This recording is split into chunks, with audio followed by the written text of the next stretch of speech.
എല്ലാവർക്കും സ്വാഗതം. ഇന്ന് കുറച്ച് സങ്കടമുള്ള ഒരു വീഡിയോ ആണ്.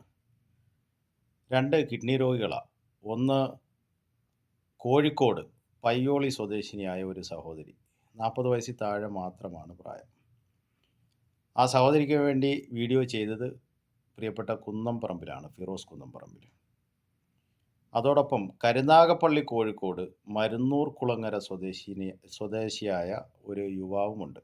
2 പെൺകുഞ്ഞുങ്ങളുടെ പിതാവാണ്. ആ 2 വീഡിയോയും ഞാനിവിടെ ചൂണ്ടിക്കാണിക്കാം നിങ്ങളുടെ ശ്രദ്ധയിലേക്ക്. സ്ഥാപനയുടെ പേരിലുള്ള ഗൂഗിൾ പേയും എല്ലാം ഇതിന്റെ കൂടെ വെക്കുന്നുണ്ട്. നിങ്ങൾ എല്ലാവരും സഹായിക്കണമെന്ന് അഭ്യർത്ഥിക്കുകയാണ്. അസ്സലാമു അലൈക്കും ഒരു അവസ്ഥയാണ് ഇവിടെ കാണാൻ കഴിയുന്നത്. കയറിക്കിടക്കാൻ കിടപ്പാടം പോലുമില്ല. വാടക കെട്ടിടത്തിലാണ് ഇപ്പോഴും ജീവിക്കുന്നത്. 2 പെൺമക്കൾ, ഭാര്യ ഷീജ. 2 വീഡിയോയും നിങ്ങൾ കണ്ട്. അതിലൊന്ന് കേസ്പുരം സുധീറാണ് വീഡിയോ ചെയ്തത്. എൻ്റെ നാട്ടിലെ രാഷ്ട്രീയ സാമൂഹിക പ്രവർത്തന മേഖലയിൽ പ്രവർത്തിക്കുന്നതാണ്. ഇവർ 2 പേരോടും എന്നെ കാണുന്നവരോടും എനിക്ക് അഭ്യർത്ഥിക്കാനുള്ളത്, നമുക്ക് ഇത്തരം രോഗങ്ങളെ ചെറുക്കണമെങ്കിൽ സാമ്പത്തികമായ പിരിവ് കൊണ്ട് മാത്രമായില്ല. ഇത്തരം രോഗികൾ എന്തുകൊണ്ട് കൂടുന്നു എന്നുള്ള പഠനം കൂടി ആവശ്യമാണ്. ഞാൻ വ്യക്തിപരമായിട്ട് ഈ വിഷയത്തിൽ ഇടപെടുന്നതിൻ്റെ ഒരു കാരണം, ഞാൻ ഒരു കാലത്ത് രോഗി ആയിരുന്നു.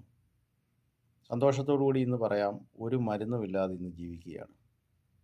നമ്മളെ രോഗികളാക്കി മാറ്റുന്നതിൻ്റെ കാരണം നമ്മുടെ ഭക്ഷണമാണ്. 5% താഴെ മാത്രമേ മറ്റ് കാരണങ്ങളുള്ളൂ.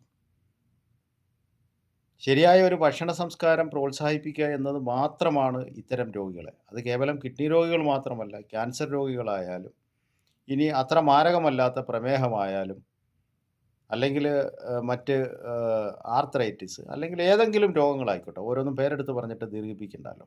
സമ്പൂർണ്ണ സാക്ഷരതയുള്ള മലയാളികളാണ് നമ്മൾ.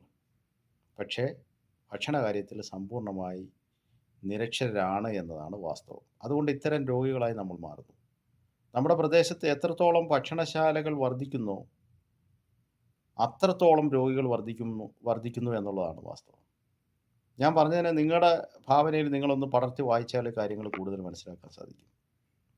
ഞാൻ പിന്തുടരുന്ന ഭക്ഷണ രീതി വർഷങ്ങളായിട്ട് കീറ്റോ ഡയറ്റാണ്. കീറ്റോ ഡയറ്റിൻ്റെ കുറച്ച് തീവ്രമായ ഒരു സ്വഭാവമുള്ളതാണ് കാർണിവേർ ഡയറ്റ്. ഈ ഡയറ്റിനെ കുറിച്ച് കൂടുതൽ പഠിക്കുന്നതിന് ഞാൻ എന്നെക്കൊണ്ട് കഴിയുന്നത് പോലെ ഞാൻ പറയാറുണ്ട്. സോഷ്യൽ മീഡിയയിലും മറ്റ് കിട്ടുന്ന മാധ്യമങ്ങളിലൂടെ നിങ്ങൾ ആ കാര്യങ്ങൾ പഠിക്കുകയും എന്നെ കാണുന്നവരോടും ഇവരോടുമൊക്കെ അഭ്യർത്ഥിക്കാനുള്ള അതാണ്. അല്ലെങ്കിൽ നമുക്ക് ഈ രോഗങ്ങളെ ചെറുക്കാൻ സാധിക്കത്തില്ല. കേരളത്തിൽ വർദ്ധിച്ചു വരുന്ന രോഗികളുടെ എണ്ണം നിങ്ങൾ പരിശോധിച്ചാൽ ഞാൻ പറയുന്നതിൻ്റെ ഭീകരത നിങ്ങൾക്ക് മനസ്സിലാവും. സാമ്പത്തികമായിട്ട് ഇവിടെ ചെയ്യാൻ ഒരു കാര്യവുമില്ല. ഇവരൊക്കെ രോഗിയായി തുടങ്ങിയ കാലഘട്ടത്തിൽ പരിശോധനയും മരുന്നുമായിട്ട് പോയതാണ്. അവസാനം കിഡ്നി ട്രാൻസ്പ്ലാന്റ് ചെയ്യുക എന്ന അവസ്ഥയിലേക്കാണ് കാര്യങ്ങൾ വന്നെത്തിയത്. അവിടെ ചികിത്സ തെറ്റായിരുന്നു എന്നുള്ളതാണ്. അതായത് അടിസ്ഥാനപരമായിട്ട് എന്തുകൊണ്ട് അവർ കിഡ്നി രോഗിയായോ ആ രോഗ കാരണത്തെ തിരുത്താതെ അവർക്ക് ട്രീറ്റ്മെൻറ്റ് എടുത്തു. അങ്ങനെ അവർ രോഗികളായി മാറി. അപ്പം കാണുന്നവരുടെ ശ്രദ്ധയിലേക്ക് പറയാനുള്ളത്, ശരിയായ ഒരു ഭക്ഷണ സംസ്കാരം, ഒരു പ്രോപ്പർ ഹ്യൂമൻ ഡയറ്റ്, അത് കീറ്റോ എന്നോ കാർണിവേർ എന്നോ ഏത് പേരിൽ അറിയപ്പെട്ടാലും അതിനെക്കുറിച്ച് കാര്യങ്ങൾ പഠിക്കുകയും മനസ്സിലാക്കുകയും പ്രചരിപ്പിക്കുകയും പ്രാവർത്തികമാക്കുകയും ചെയ്യുക എന്നതാണ് എൻ്റെ അപേക്ഷ. Thanks for watching.